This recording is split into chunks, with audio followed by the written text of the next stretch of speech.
Hi, this is Miss Walsh, and today we are going to be looking at rational exponents. So, the last of our new exponent rules. Now, rational is just another word for fractions, and so today's exponents will have lots of fractions in them. So far we know that if we have exponents with we have a common base, then what we can do with the multiplication of those terms with the common base is add the exponents. So that's what we're going to do. So 1/2 plus 1/2, that'll just give us 1.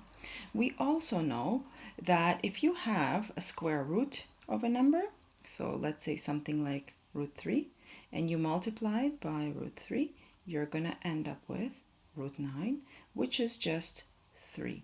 So with the square rooting, you just end up having the square roots fall out, right? Because this can also be expressed as a square root squared.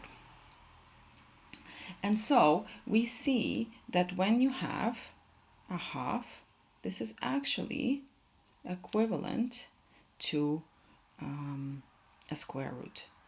And this can be applied to other powers as well. When you have a third, a third, a third, adding that will give us 1. And also the cube root number times a cube root number and a cube root number will get us to that number cubed, right? So here you would have cube root and the a inside would be cubed.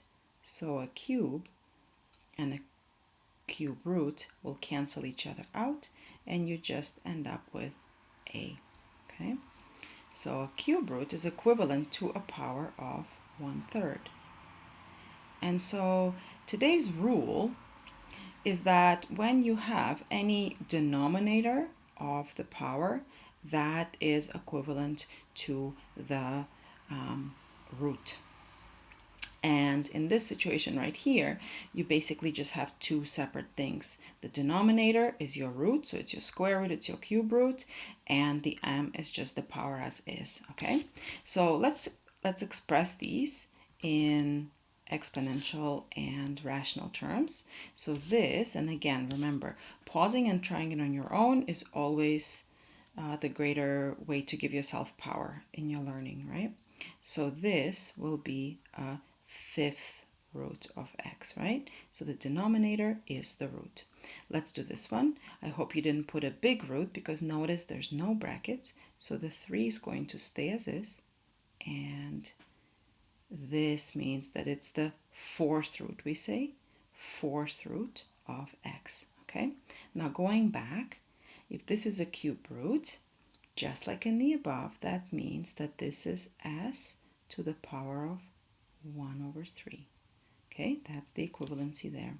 What's this? Okay, well, we have a negative. We remember from the previous podcast that a negative means 1/, and the 2 means it's a square root.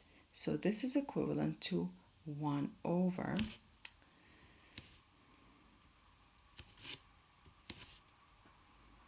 square root of 16, which can be, of course, simplified to 1/4. But we're just changing forms right now, so I'm just going to leave it as it is. So this right here, we're going to invoke this when we have a numerator and a denominator in a power. So that means that we're being asked to take the 6th root of m, and it's to the power of 5. Now, whether you put that 5 on the outside like here, or whether you keep it underneath the root, doesn't matter. All right, so last one in the conversions, the 2x will obviously stay the same. Now the 4 will become a 4th in the power, and we want to pull it out of the bottom, so it's going to take on a negative exponent. So this is going to be y to the negative 3/4. Okay, so I hope that makes sense. Let's apply it now and actually evaluate some terms. Remember, evaluate, means find the actual numerical result, okay? So the 1/3 we know, that's going to be a cube root of 1,000. Can you think what a cube root of 1,000 is? So think, what number times number times number will give me 1,000?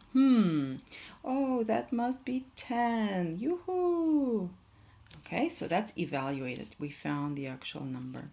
Okay, in the next one, okay, we've got a negative and we've got a 2 on the bottom. So first, let's get rid of the negative.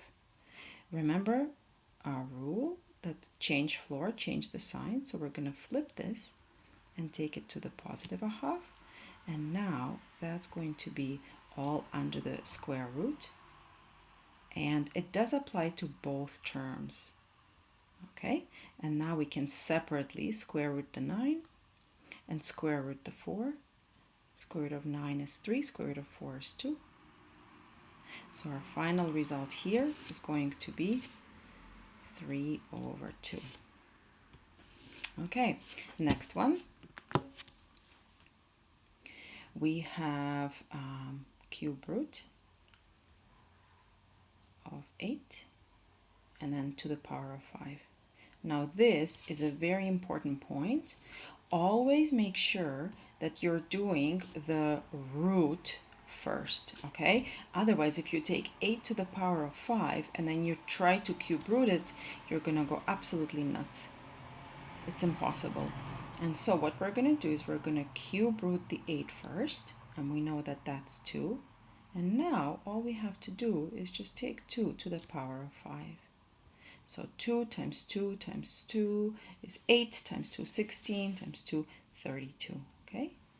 And so the answer to this complicated looking question is just 32.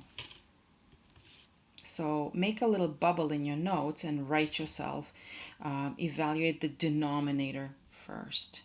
All right, so we're at the last two now. And we are asked to simplify this. Okay, first of all, the whole thing is a negative. And so we're going to just take it as 1 over. And then we have x squared and y cubed. Okay, now you could put a big square root here, but I'm just simplifying powers.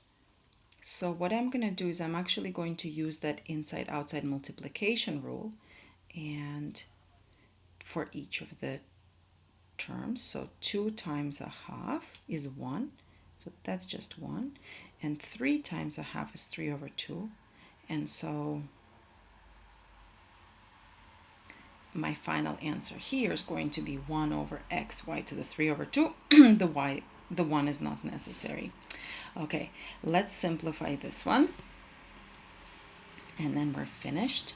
Okay, so the 16 is going to have to be evaluated. We can do that. And then for the n, I'm just going to multiply the exponents out. So in order to see this clearly for myself, I'm just going to write them separately, okay? So this is 16 to the 3/4, and then this is n squared to the 3/4. Okay, what is this? We know the 4 on the bottom. That's going to be 4th root of 16, and then we still have to take it to the power of 3. And this, let's just simplify this right now. So this is 2 over 1. So this is going to be, we know how to multiply fractions. This is going to be 6 over 4, or 6 over 4 reduces to 3 over 2. Or you could have crossed the 2 and the 4 and then got it this way. So this part is done. Let's just do our quick evaluation. And so a 4th root of 16, what number to the power of 4 gives you 16? So that can't be 4. So 2 times 2 times 2 times 2 gives us 16. So we have 2. Still that 3 is there. For a final result of 8 and to the 3 over 2. And that's now fully simplified. Okay, so yeah, just remember that that denominator, that's going to be your root. Always evaluate that first. And in the now you try, you're going to do a little bit of, evaluation of the terms, and then a little bit of trickier simplification here as well. Bye.